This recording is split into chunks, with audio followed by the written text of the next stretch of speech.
রহমত গড়ে দিতে চাই।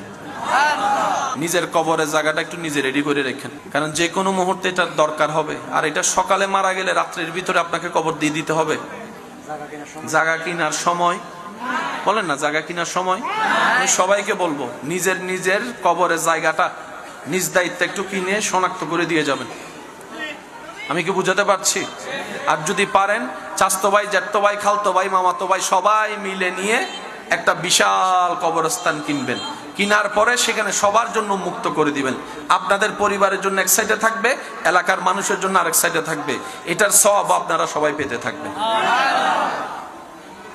মৃত মানুষকে গোসল করানো বড় সওয়াবের কাজ, কাফন দেওয়া বড় সৌভাগ্যের কাজ, কাফন পরানো সহযোগিতা করা বড় সওয়াবের কাজ, জানাজা পড়া নিজের গুনাহ মাফ।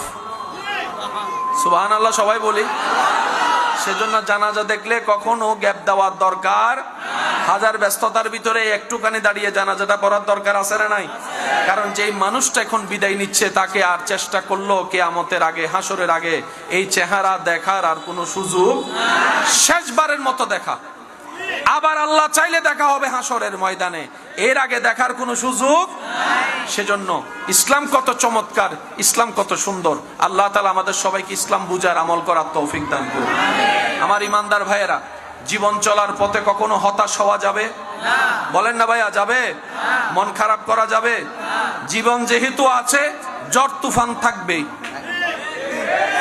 জীবন থেকে, দুঃখ থেকে, কষ্ট থেকে পালাতে চালো কেউ পালাইতে পারে। অনেকে জীবনের দুঃখ সহ্য করতে না পেরে মৃত্যুর মতো কষ্টকে আপন করে ভাবতে থাকে মরে গেলেই হয়তো বেঁচে যায়। আমার ভাই বোনেরা বুঝতে পারে না, দুনিয়ার কষ্ট যত মারাত্মক, কবরের কষ্ট তার চাইতে হাজার গুণ বেশি মারাত্মক। দুনিয়াতে মন খারাপ হলে তো কারো পাশে বসে কাউকে দুঃখ বুঝিয়ে মনকে একটু হালকা করা যায়, কবরে তো সেই সুযোগটা আর। বর্তমান বিজ্ঞান গবেষণা করে দেখে আল্লাহর সৃষ্টিতে সবচাইতে ক্ষুদ্র একটা সৃষ্টি যার নাম হচ্ছে পিঁপড়া। এই পিঁপড়ার জীবনী নিয়ে গবেষণা করে দেখে ভূমিকম্প আসার পরে মানুষ বুঝতে পারে, কিন্তু পিঁপড়াকে আল্লাহ এমন ক্ষমতা দিয়েছে ভূমিকম্প আসার আগেই পিঁপড়ারা বুঝতে পারে, পশু পাখি বুঝতে পারে। আমরা ভূমিকম্পের পরে বুঝি, ওনারা ভূমিকম্পের আগে বোঝে।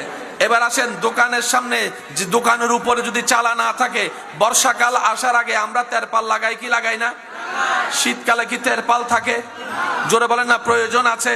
তা আমাদের কাছে ওয়েদার আছে, আমাদের কাছে বুঝ আছে, আমরা বুঝতে পারি কখন বর্ষাকাল, কখন শীতকাল, কখন গ্রীষ্মকাল।